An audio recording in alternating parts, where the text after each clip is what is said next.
Երևանից մոտավորապես 300 կիլոմետր հեռավորության վրա իրավիճակը եռում է, Իսրայելը հարձակում է գործել Իրանի Իսլամական Հանրապետության վրա։ Reopen Media-ի տաղավարում ես պատրաստվում եմ զրուցել Իրան-Հայաստան հարաբերությունների զարգացման հիմնադրամի տնօրեն Փույա Հուսեյնի հետ։ Բարև ձեզ։ Իրան-ԱՄՆ միջուկային բանակցությունների 6-րդ փուլը նախատեսված էր հունիսի 16-ին, բայց դրանից ընդամենը 2 օր առաջ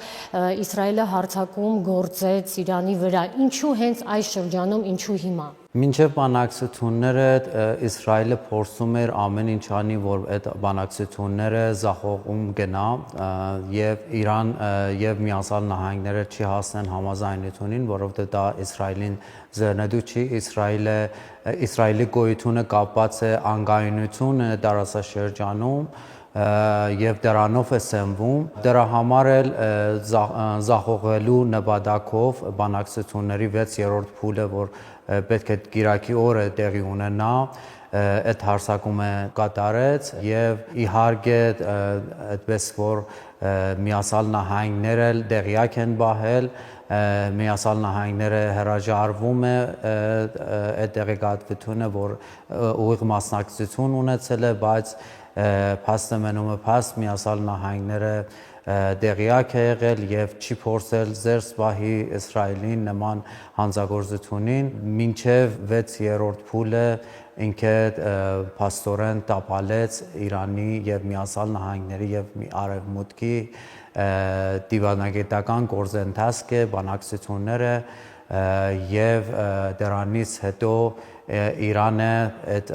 հարձակումից հետո Իրանը պատրաստելու է եւ միանշանակ պատասխան հարվածներ կտա Իսրայելին։ Իրավիճակը անկայուն է, մեծ լայնածավալ պատերազմի ռիսկը մեծացել է, միայն Միացյալ Նահանգները կարա ազդի այդ ամեն ինչի վրա, եթե կամք ունենա եւ Իրանից պատասխանելուց հետո չզոքացնի Իսրայելին, զսպի Իսրայելին, որովհետեւ չի շարունակի հարձակումները եւ կարողանանք գոնե մի քիչ կայունություն լինի եւ դադարի այդ ռազմական գործողությունները։ Իսրայելը փորձում է ներքաշի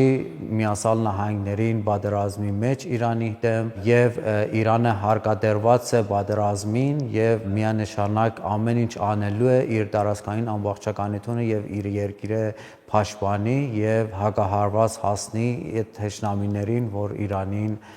փորձել են նման ոտնձգություն անեն։ Ինչ ազդեցություն կարող է ունենալ այս պատերազմը ընդհանուր տարածաշրջանի վրա։ Միանշանակ այդ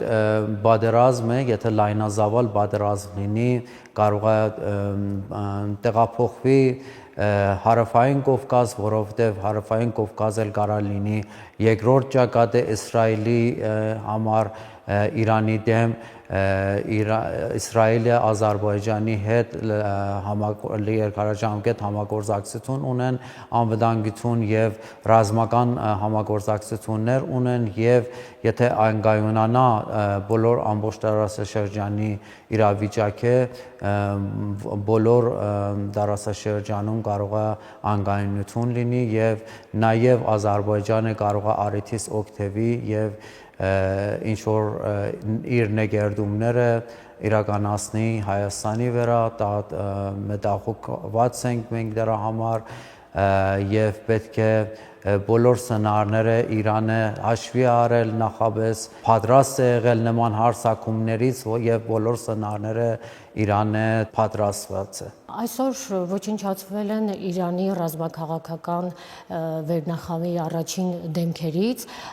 սա որքանով է խոցելի դարձնում Իրանին իր ռազմավարական ծրագրերի ընթացքում։ Իհարկե Իրանում անձերը շատ կարևոր են եւ ազդեցիկ են, բայց Իրանը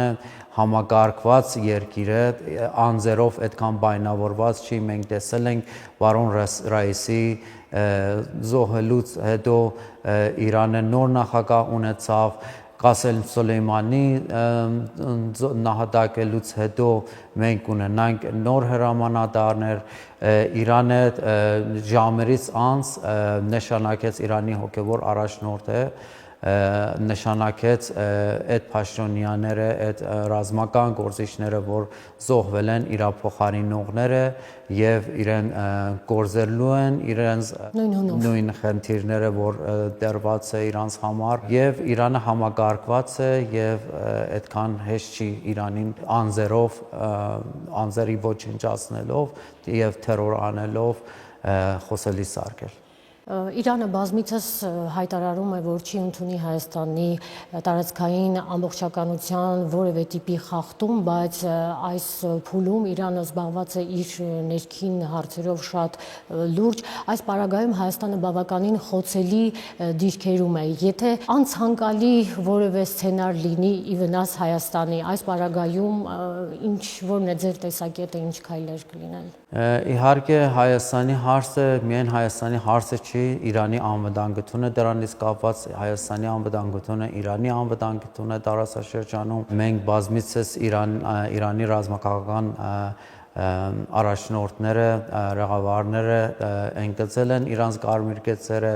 Հայաստանի վերաբերյալ, սահմանների վերաբերյալ եւ բոլոր սցենարները Իրանը ունի դիմադրելու նաեւ հարավային Կովկասում թշնամիների դեմ։ Ամեն դեպքում պետք է Հայաստանն էլ իր մյուս գործընկերների հետ շատ ակտիվ դիվանագիտական գործընթացներ սկսի, Ֆրանսիա է, Հնդկաստան է, որովհետեւ եթե Իրանը ինչ որ պահով չի կարողացավ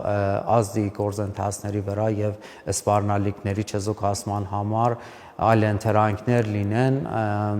գործընկերների կողմից Հայաստանին, որովհետեւ կարողանան զսպեն Ադրբեջանին եւ հակառակորդներին նկերդումներից եւ ագրեսիաներից Հայաստանի դեմ։ Այսօրվա ամբողջ ընթացքում դուք հետևել եք իրադարձությունների զարգացմանը, ինչ տպավորություն ունեք, ըստ ձեզ որ ուղղությամբ է գնում, ինչ սպասենք։ Միանշանակ շատ վտանգավոր իրավիճակ է, պայթունավետակ իրավիճակ է եւ ինչպես ասեցի, մենք լայնազավալ պատերազմի շեմին ենք, եթե այդ ազդեցիկ ուժերը չկարողանան զսպեն Իսրայելին, միանշանակ ամբողջ տարածաշրջանը կվերակվի լայնազավալ պատերազմի մեջ։ Հուսանք դրան չի հասնի։ Ձեր հարազատները այժմ գտնվում են Իրանում, ինչ լուրեր են ձեզ փոխանցում, ժողովրդի շրջանում, ինչ խոսակցություններ կան եւ ինչ տրամադրություններ կան։ Իհարկե, երբ որ Իրանի համար խնդիրը լինելու բոլոր անհամաձայնությունները իրանցիները մի կողմ են դնում, եթե արտաքին սպառնալիք է դնելու եւ համախմբում են եւ պաշտպանում են իրանց երկիրը, դարներ շարունակ այդպես է եղել Իրանը եւ արտաքին սպառնալիքում մենք համախմբված ենք եկել եւ պաշտպանել ենք մեր երկիրը սպառնալիքների դեմ եւ հարձակումների, թշնամիների հարձակումների դեմ։ Ինչ կասեք մեր լսարանին։ Մաղթում եմ խաղաղություն տարածաշրջանում, հույսանք, որ այդ ամեն ինչը լայնազավալ պատերազմին չի բերի, որովհետև